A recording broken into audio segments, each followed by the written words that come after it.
Welcome to the Daily Bolster. Each day we welcome transformational executives to share their real-world experiences and practical advice about scaling yourself, your team, and your business. Welcome to the Daily Bolster. I'm Matt Blumberg, co-founder and CEO of Bolster, and I'm here today with Tim Enwall. Tim is the COO of Fermyon Technologies. He is a four-time startup CEO of companies including Tendril and Revolve, the latter of which was sold to Nest / Google in 2014. Tim, welcome to the Daily Bolster. Super excited to be here, Matt. Love it. One of the things I've always appreciated about you and all the conversations we've ever had is how much of a student of the craft you are. And by the craft, I mean the craft of being a leader, of being a CEO. You're super thoughtful about everything you do.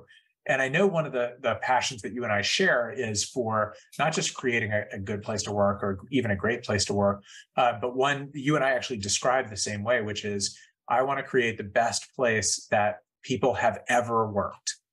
Yep. And I know you use that same language. So when you think about that, what is your playbook for creating the best place people have ever worked? Yeah, cool. I'm so passionate about this topic. It is not a 5-minute topic, obviously, but the headline is psychological safety, right? If you read Google, Project Aristotle, Lencioni, psychological safety is the absolute must-have. And for me, it's then around four key factors. Hiring, gotta hire people who are deeply aligned with the necessities of psychological safety. High EQ, high humility, high team orientation, right? No politicians, no victims, no gossipers, no egotists. That's number one. All right. Good people around you. Number two. Got to place a really high emphasis on good managers, right?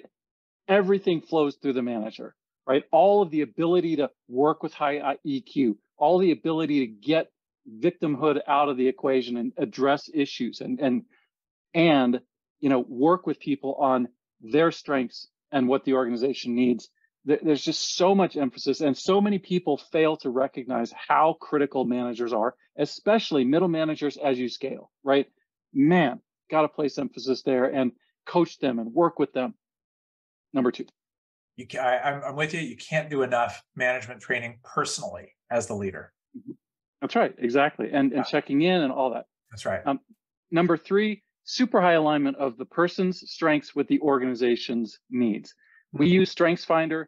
StrengthsFinder is an amazing tool because it gives you such a rich vocabulary to have other people that hate doing stuff be helped by people who love doing stuff. And vice versa, right? Oh, I love doing that. Let me step in and help that person that hates doing this, right?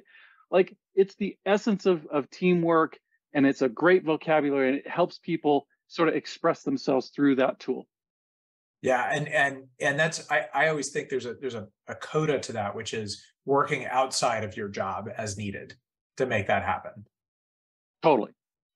And I've used DISC and Myers-Briggs and all these other things in the past, and they're so constrained. StrengthsFinder is so, again, beautifully rich in the ways it can be used. Yeah. And number four is super clarity and focus, right? Have a prime result. Lencioni calls it the rallying cry every quarter, every season, and have decision-making clarity, right?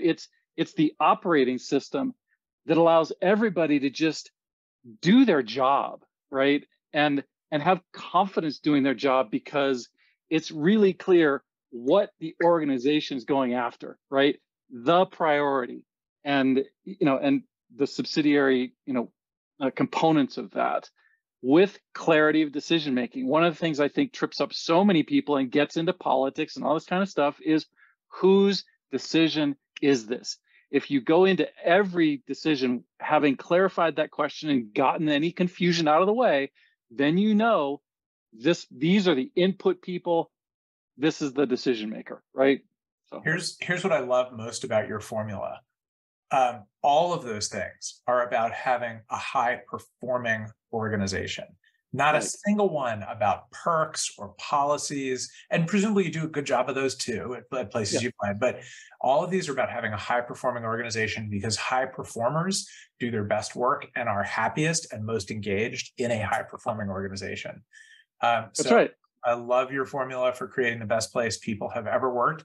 I have one suggestion for you. If you have not read Lencioni's newest book yet, I have not. The Working Genius, I forget what it's called. It's called, I don't know where it is. Someone took it from my desk, but something about working Find genius. It may replace StrengthsFinder for you. Oh, Or okay. at least augment it. Yeah, I'm very good. I'm going to go get that as we wrap up. Tim Enwall, so good to see you. Thank you for sharing today. Yep, fantastic. Love it.